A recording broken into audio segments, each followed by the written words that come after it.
आदि दोस्तों हिंदू धर्म में नवरात्रि का बहुत बड़ा ही शुभ माना जाता है। ये पर्व बहुत ही बड़ा और बहुत ज़्यादा शुभ है। इन 9 दिनों में माँ दुर्गा के 9 स्वरूपों की पूजा की जाती है। भक्त देवी को प्रसन्न करने के लिए कई तरह के उपाय अपनाते हैं। उन्हीं में से एक उपाय है माँ दुर्गा को लौंग चढ़ाना। आपने अक्सर देखा होगा कि जब भी नवरात्रि शुरू होती हैं या माता का पूजन होता है, चाहे वह कभी भी हो, तो माता को लौंग अवश्य चढ़ाई जाती है। कुछ लोग तो लौंग से व्रत रहते हैं, यानी लौंग के जोड़े पर 9 दिन का व्रत रहते हैं। लेकिन क्या आपने कभी सोचा है कि आखिर माता को लौंग क्यों चढ़ाई जाती है? इसका फल क्या होता है? क्या महत्व है माता को लौंग चढ़ाने का? और लौंग ही क्यों, कुछ और क्यों नहीं? क्या आपने कभी सोचा है कि लौंग चढ़ाने से होता क्या है? इसके लाभ क्या होते हैं, क्या फ़ायदे हैं और इसके पीछे की धार्मिक मान्यताएं क्या हैं? क्या कहता है हमारा धर्म लौंग चढ़ाने को लेकर? हेलो दोस्तों, मैं DRX संतोष सिंह अपने YouTube चैनल पर आप सभी लोगों का स्वागत करता हूं। दोस्तों, आज के इस वीडियो में हम आपको बताएंगे नवरात्रों में माता के पूजन में लोग लौंग क्यों चढ़ाते हैं, लौंग का धार्मिक महत्व क्या है, लौंग चढ़ाने का फ़ायदा क्या है और किन परिस्थितियों में व्यक्ति को लौंग चढ़ानी चाहिए।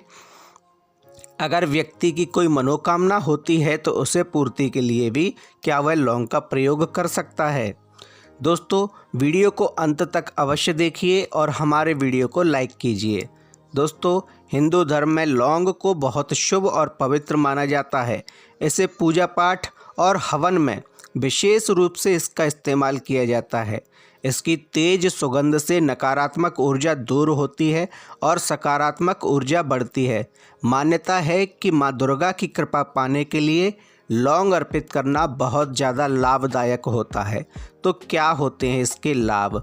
दोस्तों, लौंग की तीखी खुशबू वातावरण को शुद्ध करती है और बुरी शक्तियों को दूर भगाती है, यानी कि नकारात्मक ऊर्जा को दूर करने के लिए लौंग का प्रयोग होता है।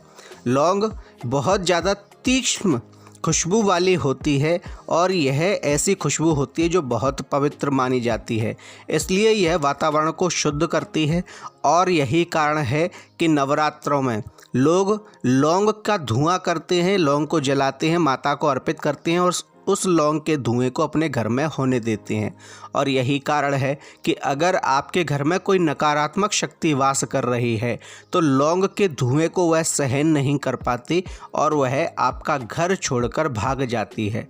या ये कहें कि अगर कोई बुरी नज़र या कोई बुरी शक्ति आपके ऊपर है तो वह भी समाप्त हो जाती है, नष्ट हो जाती है। दोस्तों, माँ दुर्गा को लौंग चढ़ाने से आपकी आर्थिक स्थिति मजबूत होती है और आपके घर में समृद्धि आती है। माता प्रसन्न होती हैं और घर में धन धान्य की भरपूर मात्रा के लिए अन्नपूर्णा को लौंग चढ़ाई जाती है। दोस्तों, माता लक्ष्मी को लौंग चढ़ाने से लक्ष्मी प्रसन्न होती हैं और आपके घर में समृद्धि आती है। दोस्तों, लौंग में औषधीय गुण बहुत ज़्यादा होते हैं, जिससे इसे चढ़ाने से बीमारियां दूर होती हैं और आपका विश्वास भी बढ़ता है। दोस्तों, क्योंकि ये ऐसा मौसम होता है जब एक सीज़न समाप्त हो रहा होता है और दूसरा शुरू, यानी कि सर्दियों की समाप्ति और गर्मियों की शुरुआत होती है। और यही कारण होता है कि मनुष्य का इम्यून सिस्टम इस समय नाजुक होता है, इसलिए लोगों को सर्दी, जुखाम, बुखार, अस्थमा, एलर्जी जैसे बहुत सारे रोग लगने लगते हैं। और लौंग में ऐसे औषधीय गुण होते हैं जिसके कारण वह व्यक्ति के इन रोगों का नाश करती है, उसकी इम्यून पावर को बूस्ट करती है।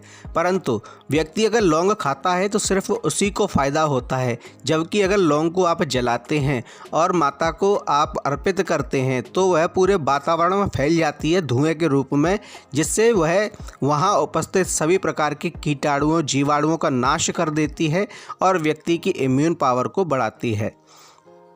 दोस्तों, ऐसा कहा जाता है कि माता रानी को लौंग अर्पित करने से आपकी इच्छाएं पूरी होती हैं और आपके जीवन में सुख और शांति आती है। दोस्तों, माता को अगर आप लौंग अर्पित करते हैं तो ऐसा भी कहा जाता है कि लौंग बुरी नज़र और नकारात्मक शक्तियों से आपको बचाती है। दोस्तों, लौंग चढ़ाने की, माता को लौंग चढ़ाने की, माँ दुर्गा को लौंग चढ़ाने की एक विधि होती है।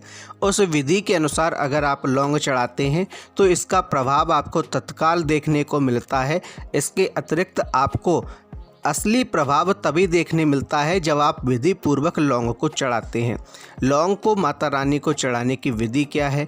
दोस्तों, एक लाल कपड़े में कुछ लौंग को आपको लपेट लेना है। आपको थोड़ी सी लौंग लेनी है, दो मतलब एक जोड़ा लौंग ले लीजिए, या जितनी आप लौंग लेना चाहते हैं उतनी लौंग ले लीजिए और उसे एक लाल कपड़े में आपको लपेट लेना है, उसकी पोटली बना लेनी है।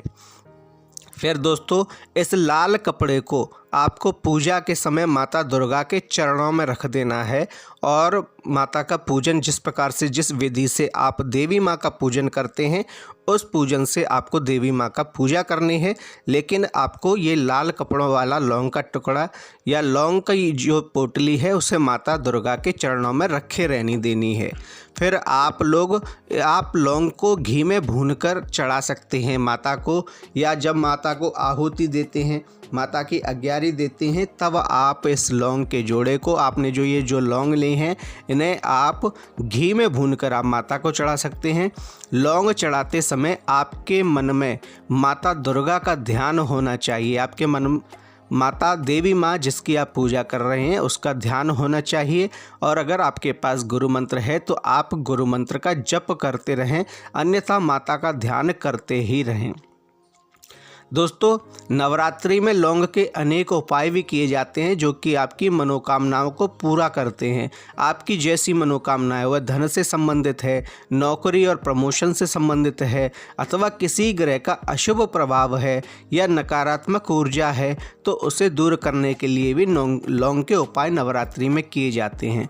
धन प्राप्ति के लिए आप एक लाल कपड़े में 2 लौंग लीजिए, 5 इलायची लीजिए और 5 सुपारी बांधकर माता दुर्गा को चढ़ा दीजिए और आप अपने धन से संबंधित बात, मनोकामना माता को बता दीजिए। आपकी धन की समस्या समाप्त हो जाएगी।